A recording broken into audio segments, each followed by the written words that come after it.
Bugünkü bizim mövzumuz olacaqdı Manna dövləti. Manna dövləti, dövlət qurumları olub.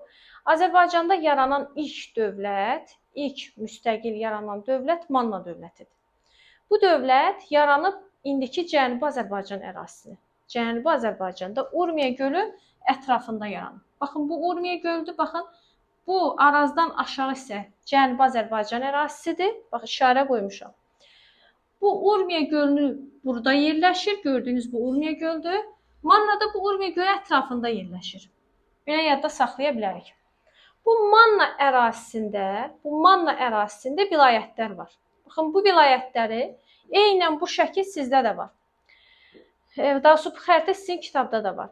Manna ərazisində yerləşən vilayətlərə baxın. Bu vilayətlərin adı Sangibitu var, Bari var. Biraz qəribə gələ bilər adlar sizə. Gilzan var, Subi vilayəti var, Uiştiş var, Zikurutu var, Andiya var, Gizilbunda var, Messi var. Ən çox uşaqların bir dənə yadda saxladığı, ən pis belə oxuyan uşaq Messini mütləq yadda saxlayın. Messi var və Buşlu var. Bunlar Mannanın vilayətləridir və bu vilayətlərin hər birinin ayrıca başçısı var. Bunu belə yadda saxlayaq. İndi baxın, özünüz elə xəritəyə baxın. Bəs onda Mannanın qonşu olan dövlətlər hansılar olacaqdır? Qonşu olan dövlətlər bir Urartudur, bir də Aşurdur. Demək ki, mən Urartudan və Aşurla həm dost ola bilərəm, həm düşmən. Yəni, həmişə elə olur da, bir dövlətlə həmişə sən dost ola bilmirsən. Yəni, düşmən olduğun vaxtda, xüsusilə qonşuluqdadırsa. İndi bunu burada biz bildik. Və burada da vilayətlər var, düzdürmü? Deyirik ki, hər bir vilayətin özünün diqqətlə qulağa səni çıxardacaq danışmağa, sən danışacaqsan. Hər bir vilayətin özünün başçısı var, düzdürmü? Hər birinin özünün qayda qanunu var. İndi bunların mənfi tərəfi nədir? Bu başçıların mənfi tərəfi. Bu başçıların mənfi tərəfi odur ki, məsələn, tutaq ki, bu qonşulardan biri, bu Urartu, bu tutaq ki, Gilzan ərazisinə hücum elədi və eləmişdi. Gilzan ərazisinə hücum eləyəndə digər vilayət hakimləri bu Gilzana kömək eləmirdi. Yəni, bu mənfi tərəfdir. Və beləliklə, bu ərazi birliyin olmaması, bu Manna ərazisində birliyi olmaması artıq bu vilayətləri nə edirdi? Zəiflədirdi. Bəli. Bu vilayətlər içərisində bir dənə də güclü bir vilayət var. Bu da Zamua vilayətidir. Həmin Zamua vilayəti, bir dənə də güclü vilayət var. Həmin Zamua vilayəti nə edir? Həmin Zamua vilayəti buradakı vilayətləri birləşdirməyi bacarır. Birləşdirir və Manna dövləti yaranır. Manna haqqında ilk məlumat yadda saxlayaq ki, buradakı bizim inşallah rəqəmlərdə də görəcəksiniz. Manna haqqında ilk məlumat deyir, eradan əvvəl 843-cü ildə verilmişdi. 843-cü ildə Aşur mənbələrində verilir. Mən 843-cü ildə ilk dəfə məlumat verildiyi üçün deyirəm ki, Mannanın yaranması eradan əvvəl 9-cu əsr olacaqdır. Bunu haradan götürürəm? İri əsrə çeviririk. Düzdürmü? 843 neçənci əsrdir? 9-cu əsr. Neçənci minillikdir? Bəli, 1-ci minillikdir. Bəli. Deməli, Manna dövləti yaranıb eradan əvvəl 9-cu əsrdə. Manna dövləti yaranıb neçənci minillikdir? Eradan əvvəl 1-ci minillikdə mövcud olubdur. Dağılmağı da yenə 1-ci minillikdir. Əla. Sonra gəlirəm 829-cu ilə. Deyirəm ki, 3-cü Salman Asar yazısında, məlumatında deyilir ki, Mannanın ilk hökmdarı Udakidir. Bir dənə Udaki haqqında bunu eşitirik ki, adı Udaki. Yəni, Udaki haqqında heç bir məlumat yoxdur. Sadəcə deyilir ki, Mannanın hökmdarının ilk olaraq adı çəkilən hökmdar Udakidir. Ona görə ilk hökmdar Udaki olaraq götürəcəyik. Oldu mu? İndi biz gəlirik bu hökmdarlar içərisində İranzunun dövrünə, hansı ki, İranzu eradan əvvəl 740-719-cu ildə hakimiyyətdə olmuşdur. Gəlin, bura qədər baxaq. Dedik ki, Manna neçənci əsrdə yaranıb? İndi mən gəlirəm İranzunun hakimiyyəti dövrünə. İranzu eradan əvvəl 740-719-cu ildə hakimiyyətdə olub. Bunu gördüm, yenə qayıdıram əvvəlki hissəyə. Deyirəm ki, baxın, İranzu öz hakimiyyəti dövründə, bax, dedi ya, hər bir vilayətin özünün başçısı var idi. Bax, bu vilayətlərin hər birinin özünün hakimi var. Bax, bura H yazıram, hakim. Bura yazıram H, hakimlərdir. Bəli. Bu hakimlər öz vilayətləri kimi idarə edirdilər buranı və hökmdara tabe olmaq istəmirlər. Hökmdar da nə edir? Deyir ki, hökmdar da düşünür ki, İranzı da düşünür ki, həmin hakimləri hara tabe eləmək lazımdır? Mərkəzə. Mərkəzə tabe eləmək lazımdır ki, mərkəzin sözü keçsin, hökmdarın sözü keçsin. Və yaxud da bax, belə bir şey düşünək də, bura mərkəzdir. Hər kəs, hər bir vilayəti bir hakim idarə edir və onlar öz qayda qanunlarını özləri müəyyən edir. Düzdürmü? Aha. Və daxili siyasətdə İranzı düşünür ki, bu hakimləri nə etmək lazımdır? Mərkəzə tabe etmək lazımdır. Və beləliklə o nə yaradır? Canişinlik sistemi. Deyir ki, artıq öz-özü vilayətlərdə hakim görməyin. Hakim mənəm, siz yox. Və bu hakimlik məsələsi silinir, ləğv edilir. Burada yaradılır canişinlik. Canişinlik. Aha. Bax, indi bu canişinlik hər kəsin xoşuna gələcəkmi? Hökmranlıq əlindən alınır da bu çoxlarına. Xoşuna gəlmir və xoşu gəlməyən həmin canişinlər Mannanın düşməni ilə yaxınlaşır. Bu zamanda Mannanın düşməni Urartu idi. Baxın, burada adı da verilmişdi, bayaq uşaqlarda göstərir. Bax, Urartu da Rusa. Bax, Rusa hökmdarın adıdır. Birinci Rusa ilə yaxınlaşırlar. Bu yadımızda qalarmı? Və yaxud da birinci Rusa canişinlərlə yaxınlaşır. Və belə bir nəticəyə gəlirəm. Mannanın düşməni Urartusa, onda daha çox dostluq münasibətini kimlə qurar? Aşurla, bəli. Və İranzu, baxın, dövlət yeni yaranan dövlətdir də. Həmin dövrdə ya İranzu Urartu ilə yaxınlaşmalıdır, ya da Aşurla. Və həmin dövrdə də Aşur güclü dövlət idi. Düşünür ki, Aşurla yaxınlaşsa, ölkənin bütövlüyünü qoruya bilər, müstəqilliyini qoruyub saxlaya bilər. Və elə məhz buna görə də Aşurla İranzu nə olur? İttifaqda olur. Yenə qayıdırıq düşmənlərə. Deməli, onun düşmənləri kimdir? Urartu və o canişinlər, bəzi canişinlər. Həmin bəzi canişinlərlə o Urartu birləşib İranzunu yıxmağa çalışacaqlarmı? Bəli. Və bunlar elə məhz 719-cu ildə, baxın, burada da illəri qeyd eləmişəm, sonra siz bir-bir çıxıb danışacaqsınız və yaxud da mən sual verəcəm, cavab verəcəm. 719-cu ildə Duyğu bu vilayətdə Şahandaul və Durduqqa yazılıbdır. Vilayətlərin adını öyrənərsiniz oxuyanda. Bu vilayətlər nə edir? Üsyan qaldırır. Və həmin üsyan nəticəsində bu İranzu hansı dövlətdən kömək istəməlidir? Aşurdan. Çünki dostu müttəfiqi kimdir? Aşurdur. Həmin Aşur, 2-ci Sarqon deyir ki, əlbəttə ki, köməyə gələrəm. Gedir hara? Mannaya köməyə. Mannaya köməyə gəlir. Həmin üsyanları yatırmağa kömək edir İranzuya. Üsyan yatırılır. O üsyanda iştirak edən insanların bir hissəsindədir, Aşur dövlətinin ərazisinə köçürülür. Bəli. İranzu bu üsyanı yatırsa da elə 719-cu ildə vəfat edir. Ondan sonra hakimiyyətə gəlir Aza. Deyir, Aza da atasının siyasətini davam elətdirdi. Atasının siyasətini davam etdirib nə edəcək? Çəkilmir. Bəli. Atasının siyasətini, Aza da atasının siyasətini davam etdirərək Aşurla nə edir? Bəli, münasibətlər qurur. Və burada yenə də canişinlər var. Onlar hara meyilli? Bəzi canişinlər kimə meyilli idi dedik? Bəli, Urartu ilə birləşərək həmin canişinlər sui-qəsd nəticəsində Azanı öldürürlər. Və yaxud da belə yadda saxlaya bilərsiniz. Aza ömrü az olub. Cəmi 2 il hakimiyyətdə olub. Belə deyə fikirləşə bilərsiniz. Eradan əvvəl 718, eradan əvvəl 716-cı ildə hakimiyyətdə oldu. Aha. Artıq bax Urartu, bax bu Rusa gəldi, girdi. Bu canişinlərlə birləşərək kimi sui-qəsd nəticəsində öldürdü? Aza. Və bu birinci Rusa Mannanın 20 qalasını da ələ keçirdi və Azanın qardaşı Ulusunlu hakimiyyətə gətirdi. Hakimiyyətə gətirdi, dedi ki, sən o şərtlə gətiririk ki, bizə tabe olasan. Ay sağ ol. Ulusunu da bunu qəbul edib hakimiyyətə gəldi.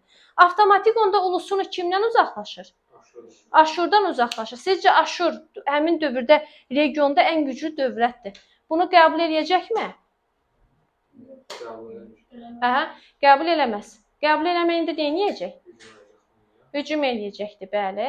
Aha, hücum eləyir. Neçənci ildə hücum eləyir? Eradan əvvəl 716. Deyir, siz artıq çaşdınız. Niyə çaşdınız? Nətər olur? Nətər olur? Sənin atan bizdən müttəfiqdir. Qardaşın azca bizdən müttəfiqdir. Sən bu müttəfiqlikdən boyun qaçırsan. Və gəlir bura 716-da deyir paytaxt İzurtunu dağıdır. Azan qatillərini cəzalandırır. Çünki ona meyilli idi axı Azərvəki, düzmü? Onun qatillərini cəzalandırır. Ulusuniyada deyir ki, sən o qardaşınla o atanın xətrinə səni də bağışlayırıq. Amma bir də səhv edib Urartuya meyil eləmir. Və beləliklə, ağıllı ol. Və beləliklə ulusunu yenə haranı idarə edir? Mannanı idarə edir. Belə. İndi ardınca Sargon buradan çıxıb gedəncə sizcə bu Rusa sakit oturarmı yerində? Qonşuluqda yox. Rusa deyir, yenə də buradakı canişinlərə üsyanlar qaldırdı və bu üsyanlar deyir Sargon deyir yatırmışdı gəlib. Bunun da adı keçir burada mənbə içərisində yazılır. Və ən nəhayətində Sargon deyir ki, mən öz gücümü tam olaraq burada harda göstərməliyəm? Mannada göstərməliyəm. Regionda göstərməliyəm, daha doğrusu Urartuya göstərməliyəm. Və eradan əvvəl 714-cü ildə 2-ci Sargonun böyük hərbi səfəri başlayır bu əraziyə. Baxın, bu əraziyə böyük hərbi səfəri. Bu böyük hərbi səfərdə əsas məqsədi nədir? Öz mövqeyini Mannada möhkəmləndirmək, xəracın vaxtında verilməsini təmin etmək və Urartunun ayağını Mannadan kəsmək idi. Nəysə, gəlir, Ulusunla oturub söhbət edirlər. Ulusunu deyir ki, mən səndən razıyam, xəracı vaxtında verərəm, amma Urartunun ayağını bu ərazilərdən kəs. Bir də itirdiyimiz torpaqları geri qaytar. Bizə çatırmı bu hissəsi? Bax, 2-ci Sargon 714-də təkrar Manna ərazisinə gəlir. Manna ərazisinə gələndən sonra deyir ki, ay Ulusunu, sən xəracı gecikdirirsən. Ulusun da deyir ki, vaxtında xəracın verilməyini istəyirsənsə, bu Urartunu bizim torpaqlarımızdan ayağını kəs və bizim itirdiyimiz torpaqları geri qaytar. Sargon da bundan razılaşır. Nəysə, bunlar əməli başlı razılaşırlar, yeyib-içmə məclisi verilir, sövdələşmə olur. Bu sövdələşmənin də adı olur Sirdakka sövdələşməsi, Sirdakkadır. Sargon bunu bacarırmı? Bəli, bacarır. Urartunun ayağını Mannadan kəsir və bundan sonra artıq Manna nə edir? Vaxtında xərac ödəyir. Bu hissəsi bizə aydındırmı? Əla. İndi, deməli Zeynal ilk hökmdar olaraq kimin adı keçdi? İlk hökmdar olaraq, yadda neçənci əsrdə yaranıb dövlət? Onu deyil. 9-cu. Aysə, 1-ci minillikdə. İlk hökmdar olaraq kimin adı keçdi? Udaki. Sən hansı dövlətlərlə qonşu oldu Səmra? Bir də Urartu. Əla, çox gözəl. Yaxşı, ardınca hansı ilə dost, hansı ilə düşməndir? Düşmən Aşurla dostdur. Ay, sağ ol. Aşurdan kimlə dost idi Zeynal? Zeynal, kimlə dost idi Aşurdan? Kim idi gedən köməyə? İkinci Sargondur. Aha. Yaxşı. İranzun hakimiyyəti dövründə daxili siyasətdə neynədir? Bax, burada vilayətlər var idi. Neynədir o vilayətləri? Özdən birləşdirdi. Nə cür dövlət yaratdı? Mərkəzləşmiş dövlət. Aha. Xarici siyasətdə kimlə müttəfiq oldu? Aşurla müttəfiq oldu. Yaxşı, ondan sonra Aşurla müttəfiq olan kim idi? Az yaşayan. Aza. Neçənci illərdə hakimiyyətdə olur? 718, 716. Aha, o kim öldürür onu, o yazığı? Urartu meyilli canişinlər, bəli, doğrudur. Sonra Rusa gəlir bu Mannada nəyə ələ keçirdi? 22 Manna qalasını. Aha. Sonra ondan sonra hakimiyyətə gələn Ulusunu Zeynal kimə meyil elədi? Urartuya yoxsa? Urartuya. Bundan qəzəblənən, bəli, qəzəbləndi. Neçənci də hücum elədi? Eradan əvvəl 716-da. Ay, sağ ol. Yaxşı, Sargon Ulusunun bağışladı mı Səmra? Bağışladı. Dedik ki, qardaşı və atasına görə dedik ki, bağışlamış olur. Aha, bağışlayır. Yaxşı, bağışlayandan sonra Ulusunu buranı idarə edir, elə deyilmi? İdarə edir. Və bir Sargon düşünür ki, bunlar vaxtında xəracı verilməsini təmin etmək üçün nə etmək lazımdır? Bəli, səfər edib, böyük iş. Aha, gəlməkdə 3 dənə məqsədi var idi. Nə idi o məqsədi? Buradan kəsmək, aha. Vaxtına verilməsini təmin etmək. Bəli, Manna itirilmiş mövqeyini burada möhkəmləndirmək deyək də. Aha, gəldilər. Ulusun ilə görüşdü. Ulusun nə istədi Sarqondan? Xəracı vaxtında ödə, kəsin, torpaqları geri qaytarın ki, biz də xəracı vaxtında edək. Sarqon həqiqətən dediyini eləyə bildimi? Elə bildi. Neçənci ildə etdi bunu? 710, bəli, eradan əvvəl 714. Bura kimi gəldik? Məncə başa düşdünüz. Çətin olmadı. Aha, əla. İndi bunun video izahını da göndərəcəm. Yenə eyni şeydir, baxarsınız. 714-də. Ardınca gəlirik eradan əvvəl 675-650-ci ilə. Bu 675-650-ci illərdə uşaqlar hakimiyyətdə olacaqdı Ahşeri. Ahşerin hakimiyyəti dövründə, baxaq burada, Mannaya gəlin yazaq Ahşeri. Burada Ahşeri. Deməli, Ahşerin dövründə yenilik baş verir. Çünki qonşuluğuna İskitlər deyilən bir xalq gəlir, tayfa gəlir, bəli. Eradan əvvəl 7-ci əsrdə və bunlar da döyüşkən tayfalardır. Yaxşı döyüşməyə bacarırlar. Hətta onları süvari ox atanlar adlandırırlar. Özünüz oxuduqca görəcəksiniz. Bəli. Və bu dövrdə də yenə qonşuluğunda hansı dövlət var? Uratun ayağı bir dəfəlik kəsilib də buradan, elə deyilmi? Sarqon kəsdi 714-də. Bu deməli təhlükəsizdir artıq. Ahşeri kimə xərac ödəyir? Ulusun Aşura xərac ödəyir. Deyir, Ahşerini digər hökmdarlardan fərqləndirən əsas cəhət müstəqil xarici siyasət yeritməsidir. İndiyə kimi biz hökmdarları gördük ki, kimdənsə asılıdır. Məsələn, tutaq ki, İranzu Aşurlardan asılı idi, az da Aşurlardansa. Bəli. İndi Ahşeri deyir ki, bilirsən nədir ay Aşur? Mən sənə xəracat ödəmirəm, dayandırıram o xəracı. Yaxşı. Buna deyirlər müstəqil xarici siyasət, müstəqil siyasət yeridir. Bu deməli nəyəsə güvənir ki, bunu eləyir də. Bu bilirsiniz nəyə güvənir? Ərazisində bəli yaşayan türk tayfalarına güvənir. Həmin İskitlərə güvənir. Hətta İskitlərlə müttəfiq olmuşdu. Düşünür ki, bunlar güclü qüvvətlidir. Aşur gəlsə mən onun payını verə bilərəm də. Yəni qabağında dayana bilərəm. Amma düzgün qərar vermir. Və sizcə bunu Aşurlar qəbul edəcəkmi? Qəbul eləmir. Düzüm hücum eləməlidir. Eradan əvvəl elə bu kişinin öldüyü ildə, 650-ci ildə Aşurlar gəlir, girir Mannanın paytaxtına. Mannanın paytaxtları oldu İzurtu. Mannanın paytaxtı İzurtunu yenə dağıdırlar. Bu Sarqonla oxşar cəhət oldu mu? Sarqon da 716-da gələndə paytaxtı dağıtmışdı. Gəldilər bura, girdilər bu əraziyə. İzurtunu dağıtdı. Ahşerin də belə deyək də cəzalandırdı və geri qayıtdı. Və bundan sonra xalq, yəni Ahşeri burada uduzdu. Baxın, burada gələn Aşur hökmdarı Aşurbanipal Ahşerinin üstünə gəldi. Manna hökmdarı Ahşeri məğlub oldu və Aşurlar ölkədən çıxandan sonra xalq dedi ki, Ahşeriyə günah səndədir. Sakit oturmuşduq da yerimizdə, elə deyilmi? Xərac verib yaşayırdıq. Üsyan qaldırıb nə edirlər? Ahşerini öldürürlər. Yaraşırdı mı Ahşeriyə bu? Yaraşırdı da. Oturmuşdun da xərac verə-verə. Deməli, Ahşeri burada öldürüldü. Bu neçənci ildə öldürüldü? Eradan əvvəl 650-də. Necə öldürüldü? Xalq üsyanın nəticəsində öldürülüb. Ardınca gəlirik, eradan əvvəl 650-630-da hakimiyyətə gələn Ahşerin oğlu deyir, amandır, mən Aşurdan kənar gəzə bilmərəm, ya yaxud da dostluğu poza bilmərəm.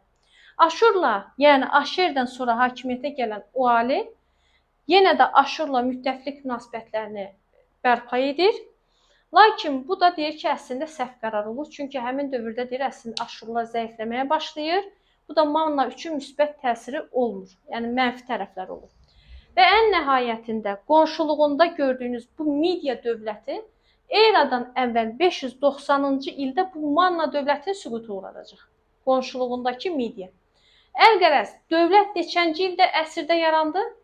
9-cu əsrdə. Və neçənci ildə süqut etdi? 590-cı ildə. Kim tərəfinə süqutu uğradıldı? Hansı dövlətlə? Midiya tərəfinə süqutu uğradıldı. Üsyan nəticəsində üsyan qaldırılaraq öldürülən şəxs kim idi? Ahşeri idi, bəli. Aşurlar tərəfindən öldürüldü, elə deyilmi? Niyə Aşurlar tərəfinə hücum edilmişdi, öldürüldü nə? Bəli, müstəqil siyasət yedirmiş. Kimlərə güvənib etdi bunu? skitlərə güvənərək belə bir addım atdı. Doğrudur. İndi gəlirik növbəti hissədə. İndi mən sizdən dərsi soruşacağam, amma gəlin burada bir məqama diqqət yetirək. Biz bu öyrənəndə ümumiyyətlə mədəniyyətində bu 2 dənə məqam var əslində. O birilər rahatdır. Ay əkinçiliklə məşğul olur, maldarlıqla məşğul olur, sənətkarlığın müxtəlif sahələri inkişaf eləmişdi. Bunlar rahatdır. Çox tanrılıdır, türk mənşəlidir, türk mənşəli tayfalar yaşayıb ərazisində və s. Bunlar çətin deyil. Bizə nə lazımdır? Burada sənətkarlığın və metallurgiyanın inkişaf edilməsində bu 2 dənə biz tapıntıdan danışacağıq. Bir Həsənli tapıntısıdır. Həsənli tapıntısı. Bir də Ziviyyə tapıntısıdır. Bu Həsənli və Ziviyyədə araşdırma aparan alimin də adı Robert Dysondur. Uşaqlara deyirəm, o Dyson fenlərini yadda saxlaya bilərsiniz. Robert Dyson. Deməli, Həsənlidə tapılan qızılcamda deyir, bu qızılcam Mannalıların dini görüşlərini deyir, əks etdirirdi. Camın üzərində var deyir, döyüş arabasını. Döyüş arabasının üstündə də 3 dənə tanrı var. Günəş, ay və külək. Yağış tanrısı təsvir edilmişdir.